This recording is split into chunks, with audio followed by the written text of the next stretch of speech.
rest of the day looks like for everybody. But we're pleased to be with you again. We're excited for another great guest today.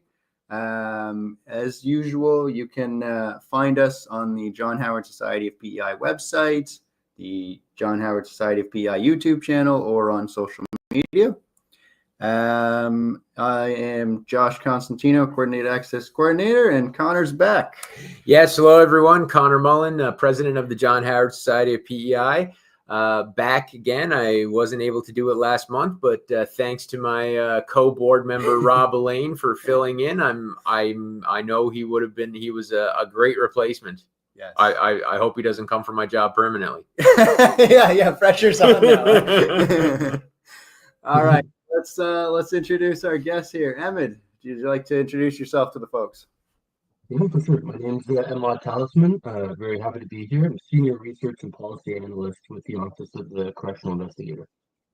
Awesome. Yeah, so we're excited to have Emad. Thanks for joining us. We'll certainly delve a little deeper into Emad and his role and what he's up to. But before we go there, we've got kind of local stuff that's going on. So, Conor, I'll turn it over to you with from the board perspective. Sure. Well, I guess probably one of the first things to talk about, Josh, is that we're doing this podcast in a new location today. Yes, that's right. We've John Howard PEI has moved. The Sherwood office that we used to do this in is no more as of today. Right. We're doing this in the new office space that we have down at 155 Queen Street, up on the second floor. We're in a new location there. We're in a nice, big, new, beautifully painted office. So nice to have the new space, and we're looking forward to even opening up some further new space in early 2026. We're going to have some storefront office space there for client meetings and things of that nature. So we're looking forward to that. But this is step one of the move that's been in the works for a while. And so we're happy to have that done. Otherwise, on the PEI side, certainly from the board level, things are going very well. Our board's back up to full capacity. We've had a couple of new members join the last few months, and that's been great to have some new voices, new perspectives around the table while we discuss some of the important issues. A couple of things that we've decided on. We've got a communication strategy in place now that we're working on. So you should hopefully be seeing a lot more news from and about the John Howard PEI on the website, on social media, through this podcast, and through maybe some new platforms as well. So keep your eyes peeled for new announcements coming from the John Howard Society. We're still in talks with Atlantic Human Services, an organization out of New Brunswick, regarding potential partnering on opening a halfway house here in PEI. Right. Those conversations continue, and a lot of groundwork needs to be done and needs to be laid before we're able to start bringing anything like that forward. But we are in those discussions and doing some of that groundwork. So that's certainly something that's very exciting for us. Other than that, things are ticking along. The organization is as busy as ever. I know through our volunteer tax program, Josh, I think we're up to over 900 people so far. 935. Yeah, so just helping out an incredible number of people in that regard. And as I say, we're just as busy as ever, and the staff here are doing the incredible job that they always do. Couldn't be happier with the work that's being done here, the quality and the quantity. So yeah. No, well said. I think you pretty well summed most of it up. You covered the tax program, covered the new office space. Mm-hmm. We are excited to be sort of co-hosting an event on June 25th with Canadian Alliance to End Homelessness. Right. So we've have an opportunity to kind of recognize the steps we've made and the accomplishments we've done. Yeah. And then, shift gears into where do we go next? Because while it's important to celebrate what you've accomplished, you don't want to stop. That's right. You got to build on that. And we are always looking for new ways to build and expand the services that we provide here. And I know that over the summer, there's going to be a lot of discussion, a lot of groundwork, things to be done. That if we can get a few initiatives off the ground in the summer, that'll be great. But if they're not this summer, we'll certainly hit the ground running in the fall. So things are going well, but new, bigger, and more exciting things are in the works. So stay tuned. Yes. Always looking for progress. All right. Well, enough about us. Let's turn it over to the guest of honor here, Emad. So, Emad, would you like to tell the folks kind of a bit about what you do and background, and then we can kind of dig into that a little more. I was actually really enjoying what you guys are talking about. That's exciting stuff. I just spent my last year visiting halfway houses and CBRs across the country for an investigation. So the work you guys are doing is wonderful, and I'm so pleased to hear that you guys doing all these things. So that's great. Yeah, yeah. No problem. In terms of background, yeah, I guess I should. Most relevant, what I can start with is just to say that before I got into all of this policy and research work, I was working in an independent living home at an Sorry, independent living Eminem, home. I'm just gonna cut you off there a minute. Sorry, Yeah. we're having some trouble hearing you. You're kind of Fuzzy. a little fuzzy and kind of cutting in and out there. Sounds Oh like yeah, okay. oh, One there you second. go. That's Is good. that good? Is Yeah. that Yeah, good? Oh, there you go. Perfect. It was just hanging a little too low. Okay, so I'll start over again. In terms of background, I started working at an independent living home with men who had acquired brain injuries back in my like mid to late 20s. So that was a while back, but it was in Stratford, Ontario. And some Okay. of these guys had histories of with the criminal justice system. So it was that experience, working as a personal care worker and later as a supervisor of the house, that got me interested in social issues more generally and social justice issues broadly. So what I did was I went back to school. At the time I was in my late 20s. I was married. I had my daughter in tow. She was just an infant at the time.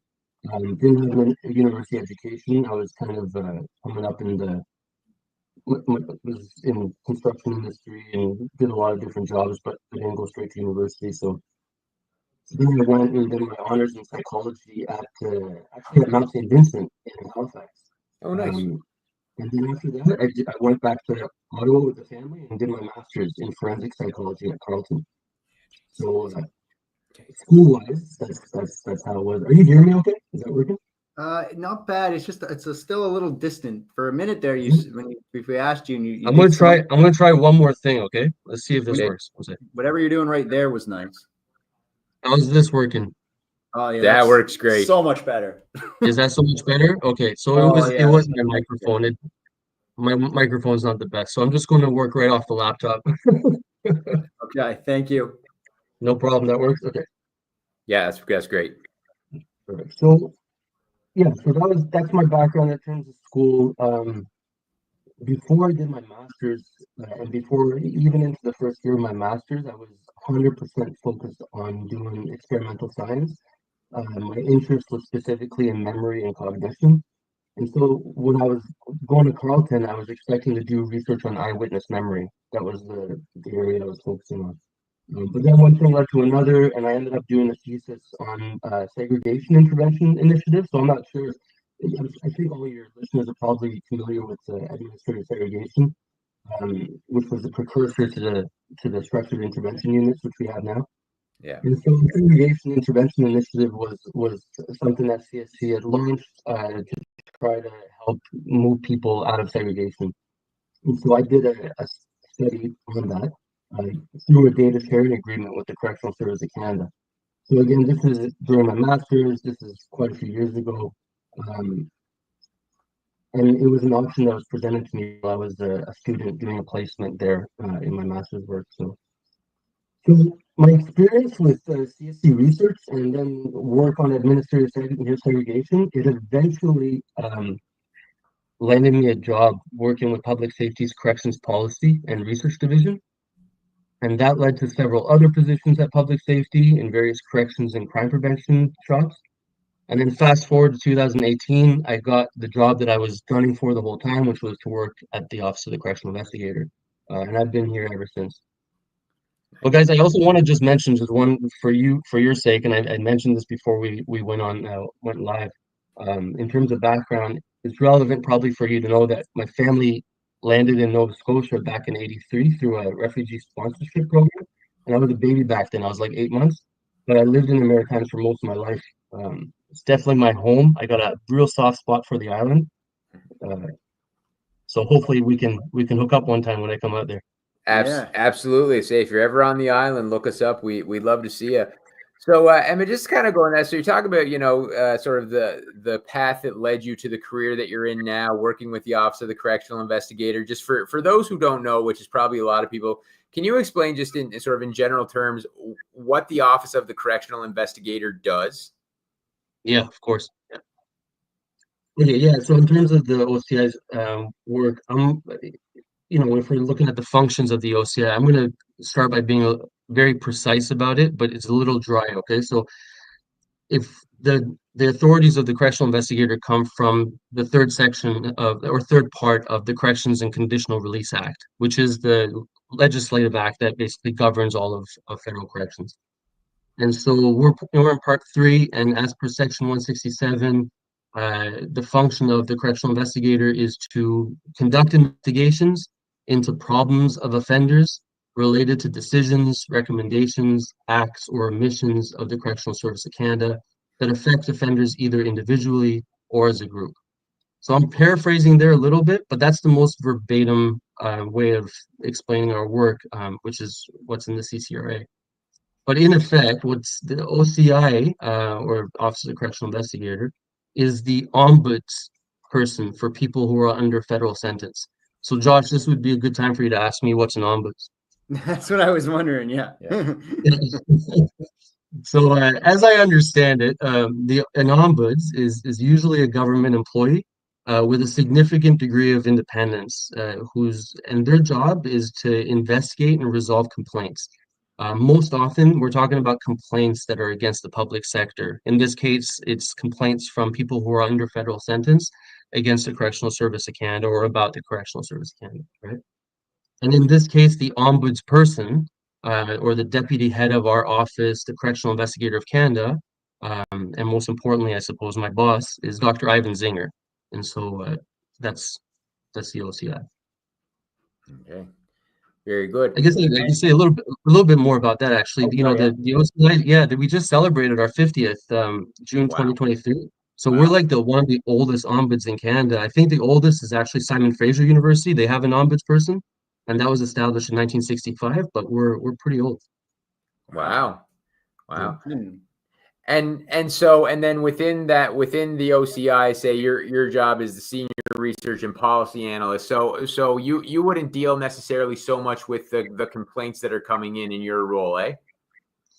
No, so it's a little, yeah, I guess that's a good question. It's a little bit complicated how this works. When you think about research and policy, especially in government work, you're thinking about people sitting behind a desk and just kind of reading and reviewing and writing and then providing quote unquote courageous advice to the superiors. And that's what I did. That certainly is what I did at the Correctional Service, and it's certainly what I did at Public Safety Canada in the department. But at the OCI, it's quite different. The research and policy and research department group here at our group and at our team, we're small. We're about 5 individuals now, a mighty team. But we're very much integrated with the operations part of our shop. And although we don't respond to complaints directly, we do get involved quite intimately with the systemic investigations. Maybe I should explain what that means a little. Yeah, that'd be great. Do it. Yeah. So, like, if you're under federal sentence and you want to file a complaint about your treatment in prison or while you're under supervision in the community, whether it's about your living conditions, access to services, abuse at the hands of staff, whatever it might be, you can contact the OCI directly, or have someone contact us on your behalf. This isn't like CSC's internal grievance system. This is a completely separate process, right? But once the OCI receives your complaint, our job is to determine the best course of action under our mandate and authorities. And that's usually done. Those complaints are usually processed by our senior investigators. Most of the folks working at our office are senior investigators. I can't remember the exact count right now. Altogether, we have roughly 40 employees, but most of them are investigators. So that's the complaints part of it. And while there's, we field roughly 4,000 complaints a year. It's a lot of complaints. That's all kind of happening behind the scenes. That's the stuff we don't get much credit for. the stuff we usually get a lot of credit for is the systemic investigations. And those are national in scope. You know, the OCI, just like any ombuds office, has the authority to launch systemic investigations on our own initiative. So it doesn't have to be complaint driven. If we feel like there's a problem that's affecting groups or people at a whole institution or multiple institutions, then we can launch a systemic. And that's where our group, the Policy and Research Shop, usually gets involved in leading those investigations and working closely with our colleagues in ops to go to do site visits. Like I said, this past year I was doing an investigation on the continuity of mental health services from federal corrections into the community. And so I was working with a colleague of mine, and we were traveling across the country visiting CBRFs, the residential facilities, community correction centers, community parole, and also a few institutions to do interviews and collect evidence and so on and so forth. Excellent. Wow. Yeah. And so, I mean, then, so just kind of take us through sort of a standard process, you know, a systemic investigation. There's some issue brought to your attention you think is affecting, you know, a segment of the inmate population. Sort of, what do you do kind of from when you get this issue? How's it handled? And then ultimately, what's the outcome? Let's say that you do determine during your evidence gathering that there is an issue. Then what's the outcome that comes out of your office? Yeah, great question. I mean, I think that's the important element of the question there is, did we find that the complaint was substantiated, right? So Yeah. I think some folks get a little confused about the authorities and responsibilities of the office. In some of the discourse, sometimes I hear the office doesn't do enough, or they don't go too far enough, or why aren't their recommendations binding? I'll get into that a little bit, but you know, the OCI's job is to determine the best course of action, but based on the complaint, but the complaint has to be substantiated. If it's not substantiated, you might not get the result that's in your favor. You know, we're not an advocacy group. We're not lawyers representing you. Our job is to be, we're also not a court. We can't order the correctional service to do this or do that. And that's why our recommendations are non-binding. So this kind of ombuds model, that ensures our independence from the person who's making the complaint, but also from the agency that the complaint is about. And so that impartiality, I suppose, to the parties who are involved allows us to advocate on behalf of our findings while also upholding the high standards of human rights. But to get to your question, when we do receive those complaints and we determine that it's substantiated, you know, that can involve different procedures. Like, and I'm not involved in the complaints resolution, but what it can either be as quickly as when you're on the phone with somebody at intake in our office, our wonderful early resolution officers.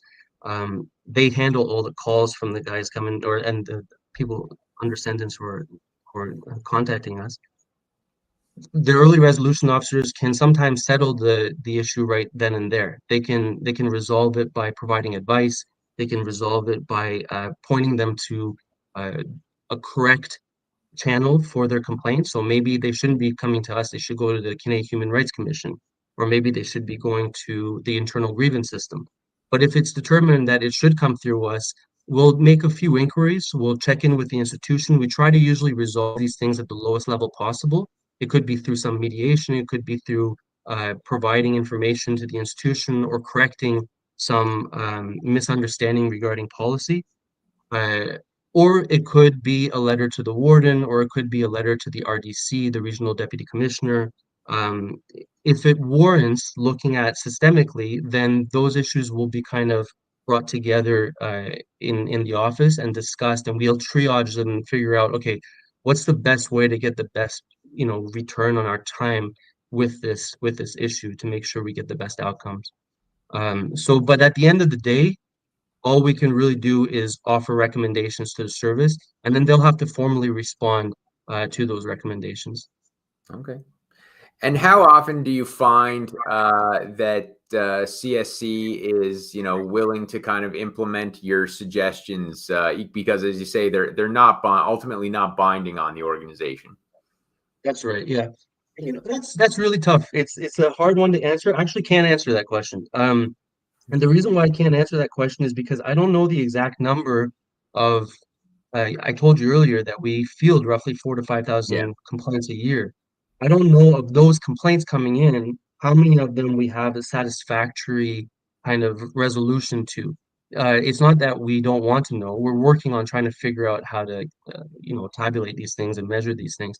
But it's a very hard, even if we were to have a good methodology in place, it's still difficult to know what is a good outcome to some of these questions that we're dealing with.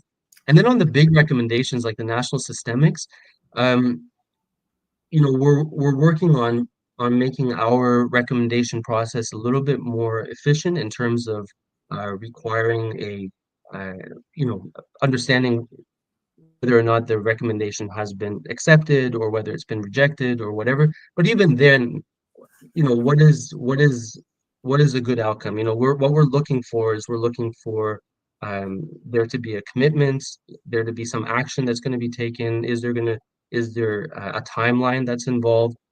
Face value, does it seem like they fundamentally agree with our recommendation? So there's a few things that we have to um, a few metrics that we have to take into consideration. For sure. I would say that for the actually, I'm not going to even give a number. If I give a number, I'm sure someone at the office is going to yell at me. Fair enough. Well, I certainly don't I'm want. going to deflect that question. Fair enough. We certainly don't want to get you in any trouble with anybody. No, thank you, appreciate it. I mean, I know you said you're not an advocacy organization, right? You're impartial as it relates to both the person making the complaint and the organization that the complaint's making about. You're not a lawyer advocating for either side. You're also not a court or a judge that can order one side or the other to do anything. But in your role as investigators, are you ever involved in like court actions, civil actions or anything like that, either, on as a witness for or for either the complainant or for the organization? No, actually, by law, we can't be compelled to testify before the court. Oh, interesting. Yeah, it's also a way of preserving our independence, right? Sure. No, fair enough. So Fair enough. yeah, so that's one aspect of it. I wish legal counsel was here with me. They could answer your question so nicely, but that's all I kind of know about that. Yeah. No, fair enough. Fair Yeah. enough. And so I say you are an arm's length organization, but you are, you're still created by statute. So you are still kind of an arm or a part of, if you will, of the federal government. That's And right. do you find that there's any kind of real benefits or challenges in the position that you're in when you're investigating a separate but still another part of the same federal government? Yeah, 100%. In terms of benefits, and challenges, if we can go offline and talk about challenges, but in terms of benefits, I suppose as an organization, when it comes to prison oversight and holding carceral systems, more broadly accountable in Canada, there are few, and I'm talking about Canada specifically, there are few organizations that have as much access and authority to investigate as we do, right? Like not only are we given full discretion to choose whether and how to investigate the problems that are faced by people under sentence, but and I know this because I quoted this section far too many times over the past 8 years, but under Section 172 of the CCRA, our office can ask any person to furnish any information, and that includes documents or any other kind of material evidence that we need in relation to whatever is being investigated. That's a lot of authority, a lot of power. So I'd say that for me, so that's on the benefit side, right? Is that we're that kind of external eye that offers a lens into what's happening behind bars. But in terms of challenges, I suppose it's like working for any government organization, but especially for one like the OCI, which is fundamentally grounded in safeguarding human rights and freedoms behind bars. Um, One of the biggest challenges for me is that ultimately this is a government agency that's bound by a legislative mandate, and while we can interpret that mandate, we can't really like deviate from it. I'm a bit of a rebel myself. I got a bit of a rebellious streak. Maybe it's the maritimer in me. The bureaucracy can be very challenging for me. I grew up surrounded in the construction industry, first generation immigrant entrepreneurs. These aren't people who, you know, really appreciate red tape. I grew up in that kind of culture. There's a certain attitude towards authority. So I honestly didn't even know the public service existed until I turned 32. There's no lie. It's just, I didn't even have a clue about how government works until I was in my mid 30s. So um, there's a lot more that I'd like to do and say as an individual. And I think anybody who's looking to get into government work or work in the justice sector through the government should kind of consider that. But you know, at the end of the day, when you join the public service, you make an oath. So, anyways, I think you get the point. Um, Yeah. yeah, there's just baggage that comes along with doing all the government type of work, timelines, resources, red tape, full of information, outdated technology, you know, all that kind of stuff. We have to work through those things as an office. Um, yeah, but we try to move things along. I mean, we recognize the gravity of the issues that we're dealing with and what's at stake. So we do what we can to meet that urgency through things like special interim reports, letters to the commissioner, meeting with the RDCs, even correspondence with the Minister of Public Safety. You know, that's all fair game, and we can do that kind of stuff to push the envelope. During COVID was a great example. Our office did what we could to keep the public up to date as possible as things were unfolding. We didn't wait until the annual report was released. Um, yeah. So I guess if folks want to critique the OCI or talk about the challenges or our lack of teeth, sometimes I think those are some of the criticisms. If they want to question what benefit the office brings, I always ask, like, would you rather the OCI didn't exist? You know, it's hard for me to imagine the Canadian carceral landscape without a watchdog. Absolutely. Yeah. All right. So we've talked kind of, in general terms about sort of what the office does and things of that nature. But I'd like to talk about kind of a specific issue that I know your office is very involved in, and I know that the John Howard Society of Canada is very involved in. And that and you mentioned this a little bit at the outset, this be the use of segregation in federal prisons, how that's been kind of phased out or replaced with these structured intervention units, but there's still, a lot of issues that exist there. Can you talk a little bit about sort of your office's involvement in this issue and where things stand now? Yeah, I can talk about that a little bit. I'm just gonna try to keep this to mostly what we've reported, and I've also, I have some history with this as well, given that I started my career doing research into segregation, and then I was really involved with the solitary confinement sort of discourse in my early career. Um, in terms of what the office has been doing, let me think about this a little bit.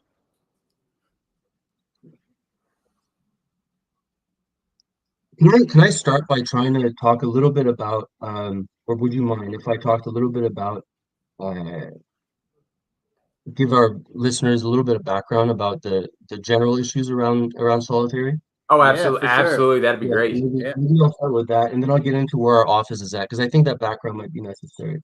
I think so. Yeah. So, yeah, let's deconstruct it a little bit. So solitary confinement. So anyone who's familiar with solitary knows that, or the concept of solitary confinement, which was what eventually the courts deemed administrative segregation and the practices of segregation were akin to, right? So anyone who's familiar with the history of solitary confinement knows that it came out of a formal correctional practice in the 1800s. It was this Quaker idea that through silence and darkness, you could offer criminals time, quote unquote criminals, right?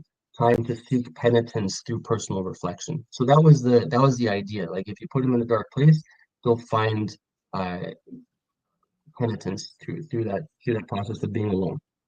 And I think the word penitence is actually where the word penitentiary comes from, right? The place to seek forgiveness and repentance. You might have to quote me on that.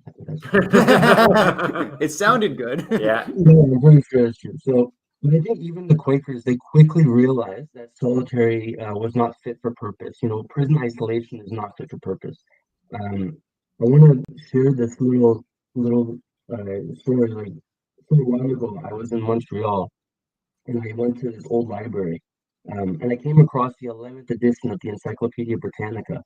So that was published in 1911, right?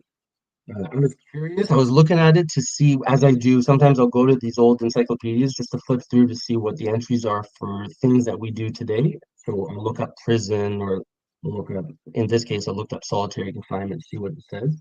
And I found this beautiful little, two-sentence paragraph. Okay, it says, um, in 1911, they say, it was and still is held by many that the criminal may be best and most effectually weaned from his evil ways by shutting him up for lengthy periods between four walls and subjecting him when most susceptible to curative processes, to constant exhortation and searching introspection, changing his nature and restoring him to society a reformed man. And then it goes on to say this wicked one-liner. It must be at once admitted that the system of isolation has produced no remarkable results. Wow. So that's in 1911, right? So in terms of modifying behaviors, I think the primary research on this has long shown that solitary is pretty much a deep freeze. It just puts things on hold. Some have referred to it as lazy corrections. And so the research is kind of saying there's no benefit really to prison isolation. It doesn't do anything as a correctional practice. At worst, it could possibly make things worse. And I think John Howard and Fry, a lot of these organizations, they condemn solitary because of its impacts on mental health, right? Yeah. The research on that, when I was looking at it in my early career, I didn't find it to be super straightforward. Practically speaking, even within Canada, solitary or prison isolation, even SIUs, they can differ from location to location. The severity of the conditions can differ. Treatment by staff can differ. Even the person's pre-existing mental health has an impact on what the outcome is going to be. But in this respect, there's some researchers who are in California, University of San Francisco, and University of California, sorry, Dr. Bree's shop, the Amend team over there. They approach this saying that from a harm benefit analysis, like from a medical perspective, you should do no harm as as an institution, whether medical or prison, you should aim to do no harm. And so they say and they cite do no harm, and they basically recommend against using solitary. So this is the sort of like background that solitary confinement and prison isolation, restricted forms of housing are one, lazy corrections, they put people on a deep freeze, and two, that they could potentially harm, so you should do no harm. And that in itself should be enough, I think, to just say we shouldn't be doing this anymore. And our office has always held that position that prison isolation is not a good form of correctional practice. But I also have like a third reason why I think it's problematic, and it's something that is very close to our office. So that is that restrictive forms of prison confinement, they're very insular practices. They're hidden from view. It's my personal belief that human rights abuses are incubated in places that we can't see. Those shadows, behind the CCTVs and beyond good record keeping, that's where, especially if there's a culture of impunity, that's where you're going to get the worst type of abuses. So if you've been reading the OCI's annual reports over the last few years, you'll notice that in the context of structured intervention units, which replaced segregation in 2019, our office has taken a little bit of a different approach than some of the discourse that's been happening out there, okay? We do find that people are seeking out SIUs. They're seeking to be put into structured intervention units in many cases, whether it's for their own safety or to benefit from some of the legislative entitlements that they get from living in those housing units, access to healthcare, hours out of cell, whatever it might be. But then that raises a question for our office, what are they trying to get away from? These SIUs are at the maxes mostly, right? So our concern is actually they're exclusively at the maxes. At the mediums and mins, it's restricted movement. It's a different thing altogether. So for us, our big concern is not what's happening in the structured intervention units or, within those, within those living units. We're more concerned about what's happening more generally at maximum security prisons. And you'll see that in our last year's published report. We talk a lot about the maxes. Um, that includes, the things that are happening at the maxes, like new forms of solitary confinement, or solitary light, some people are calling it. Those are popping up under the radar. Also, violence, tension, neglect at those facilities at the maxes that force individuals to seek safety within the SIUs. And sorry, Emad, just for those of our listeners that aren't familiar, can you explain what an SIU is, a structured intervention unit, as compared to solitary confinement? Yeah, so there's a bit of a pedigree here. So, the solitary confinement is a term, it's more of a thematic term that's used broadly in the corrections world or in the prison world, where I think most people generally have a sense in their mind, they can imagine what solitary confinement is. You're putting someone in the hole, right? It's a dark place, and you don't have access to anybody. You're in there for long periods of time, very little out of cell time. Um, that's more of an idea than it is a practice. It's more of an idea than it is like a policy-driven practice. So in Canada, what we had was administrative segregation and disciplinary segregation. We had that for many, many years. And administrative segregation was applied as what they called an offender management strategy, or yeah, I suppose that's the right way to term it. But it was applied in three contexts. One, if the person was in jeopardy outside of administrative segregation, so in Gen Pop, if they were under some type of jeopardy or danger, if they were a danger to others, or if they were a danger to themselves, right?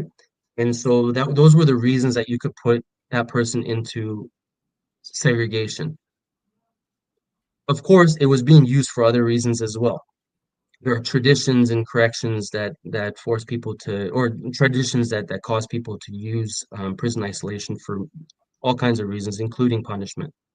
So that's what happened in 2018-19 was there were some cases before the superior courts in Ontario and Quebec, and or BC as well, I think. And these court decisions basically found that segregation was the same as in practice as solitary confinement, the idea of solitary confinement. So they were eliminated from the CCRA and replaced with a new model, which was called the Structured Intervention Unit. And the Structured Intervention Unit is, you can go to the sections of the CCRA to get more clarification, and I don't think I do it justice by trying to paraphrase it right now, but it's basically for the same reasons: person's jeopardy, safety to others, safety to themselves, putting the person in these special living units, but they have a lot of legislated entitlements. So they get like 2 hours out of cell, or meaningful human contact. No, 4 hours out of cell, 2 hours meaningful human contact. They get a check-in with the institutional head, with healthcare, certain amount of entitlements for shower and yard and all this kind of stuff, recreation. So if you're in a max, within the max, there's these structured intervention units. And the thing is that those legislated entitlements, they apply to people in the units, in SIUs. They don't apply to the people outside of the SIUs. In fact, those legislative entitlements don't apply to anyone outside of the SIUs across corrections. So you could put somebody in a cell outside of the SIU for, 22 hours, but because there's no provision that safeguards that person from restrictive housing in Gen Pop, you wouldn't count that towards, that wouldn't be considered an SIU, if that makes any sense. Does that make sense? That makes sense. Yeah, no, Yes. thank you for that. Yeah. And that makes more sense when you referenced earlier the concern about somebody wanting to be an SIU for the potential perceived benefits. Yeah, we're seeing a lot of that. Of course, that's not everybody. And we're seeing it being used for many other different reasons, but you can read about all of that. In our past couple of years, in our annual reports, we get really into detail. So I recommend people go to the reports to read about it. Perfect. And are you able, just kind of from those reports or from work that your office has done since 2019, to say, you know, how what's been the assessment of the success of SIUs? Are they being used like they were designed to be used? Oh, are they being used like they've been designed to be used? Or Yeah, I like, don't know. Yeah. are people generally getting the legislative entitlements that the SIU is supposed to provide? Yeah, I know if there's data on this, and I think the data has been pretty clear. The SIU, when they were implemented in 2019, alongside the implementation of the new living units, was the requirement of a ministerial appointed board called the Structured Intervention Unit Independent Advisory Panel, the IAP. This was led by Howard Sapers as chair. So they've put out multiple reports over the years, and they just put out, I believe it was their last report a short while back. And I think the data in there speaks to this quite a bit, and it shows that in fact there are many instances where people are staying in the SIUs for prolonged periods of time, um, more than 15 days, more than 30 days. It's not everybody, but it's a significant portion. It does impact people who are from racialized background, Indigenous and Black individuals, more so than others. So the data is there, and I do recommend people to go look into that data for the answers to that question. But there's some question around the whole legislation around the SIUs and whether or not it was well thought out in the first place. And I think that's the one that we need to go back to is Okay. what is the legislation saying, and does it actually make any sense? One of the questions I had from the get-go when it was implemented was there's a requirement in the CCRA that individuals get out of SIUs as soon as possible, right? So you're supposed to get them out as quickly as possible. But right in the name of the practice is intervention. Like the purpose of it is to be an intervention. So you're putting the person there because there's a problem. And then you're supposed to find a resolution and to intervene to figure that out. That can take some time. That could take 15 days, that could take 30 days. And we know that while they're in the SIUs, for some cases at the maxes, those individuals could be benefiting from the legislative requirements. And so when you're taking them out of the SIUs, where are you sending them? Are you shipping them across the country to another, medium or maximum security site, or to just another maximum to go to Gen Pop again? And then they're put at risk over again. Um, we're seeing individuals being sent from one SIU to another, people staying in SIUs for prolonged period of time because they can't find a place to put them. Um, so yeah, I think there's some complications that come with just the way the legislation is written, the conditions at the max is writ large, um, and also just some of the traditions that are in corrections that have been very hard to change. For sure. And you Yeah. have mentioned kind of a timeline of their 15 days. You said, could sometimes take more than 15 days. I believe that and I don't know if this is in the legislation, maybe you can speak to this, that I think I know the United Nations has said, I believe, and again, correct me if I'm wrong, that more than 15 days in any form of like isolation or solitary confinement is considered a form of torture. Is that correct? Yeah, that was I wanted to sound smart for a second here, but I forgot his name. His name was Jean. I think it was one something. I can't remember his last name, but he was the special rapporteur, yes, on torture, I believe, and he did say that. And at the time when administrative segregation was in practice, we were finding that people were being kept in prolonged isolation, and that was I think we could reasonably say that that was torture. In the case of the SIUs, I've been to the SIUs. I've been to some of these living units, many of them. I've seen what's happening in practice. Um, I am not sure if, again, I don't want to say that I'm in no way condoning the use of any type of isolation for any length of period of time.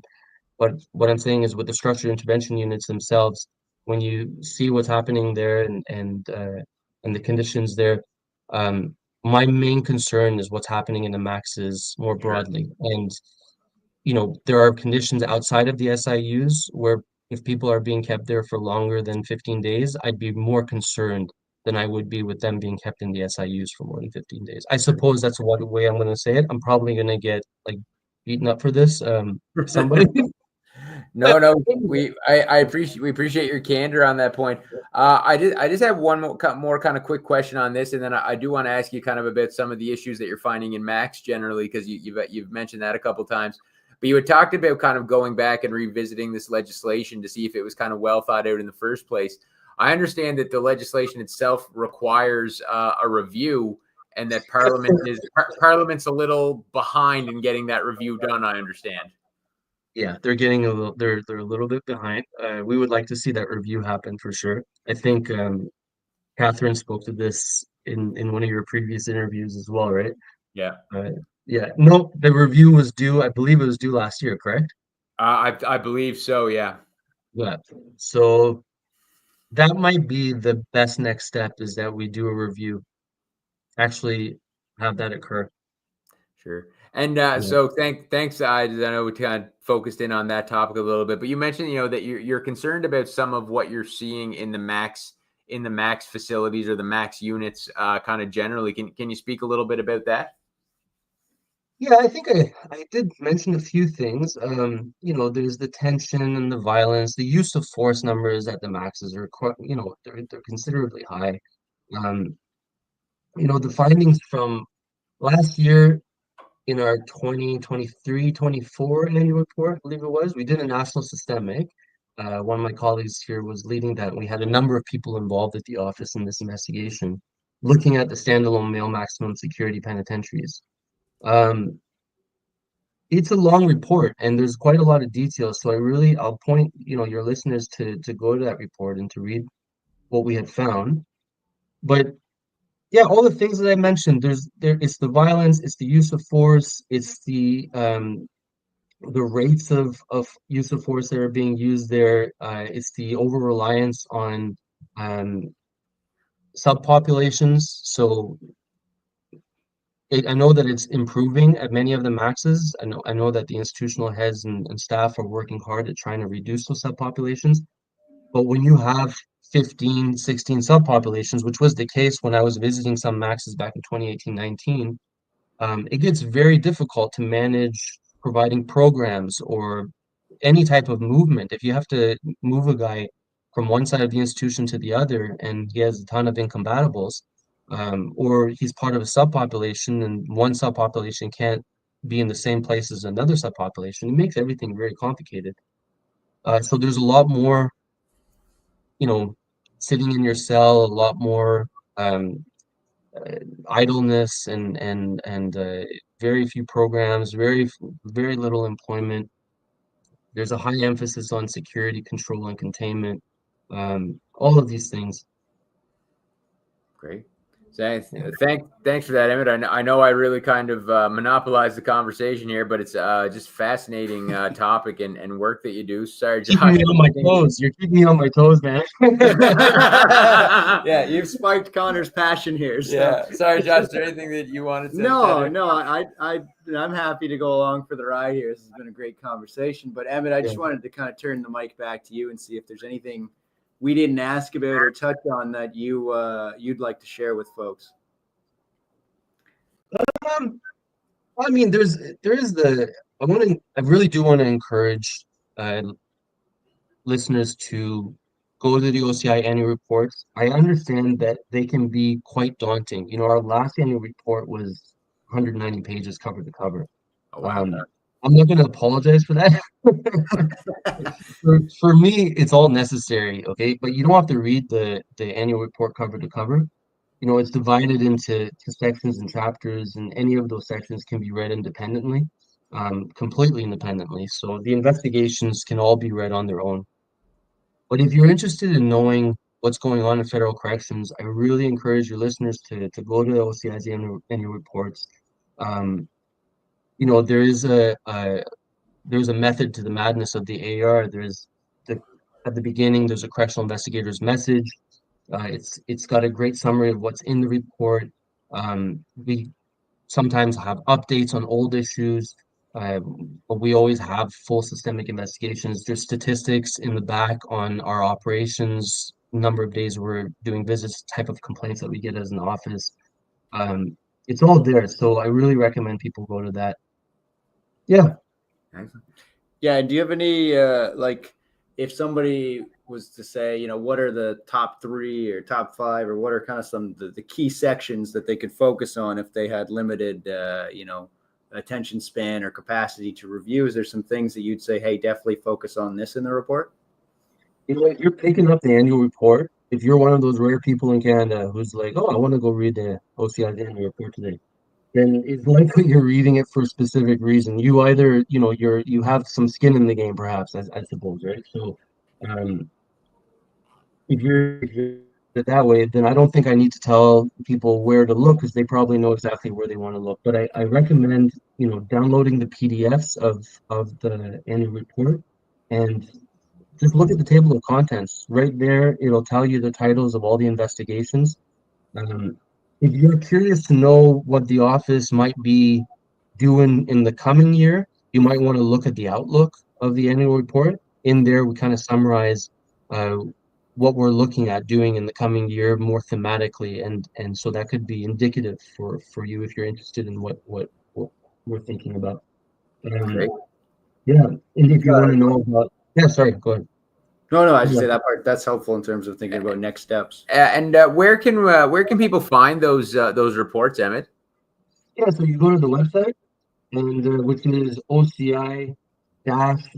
Maybe you can put this in the notes for the podcast, but OCI-BEC.gc.ca. Click your language of preference, and then at the top in the menu, you're going to click on resources, and then go down to the annual reports, and that's it. And then you've got them all listed there.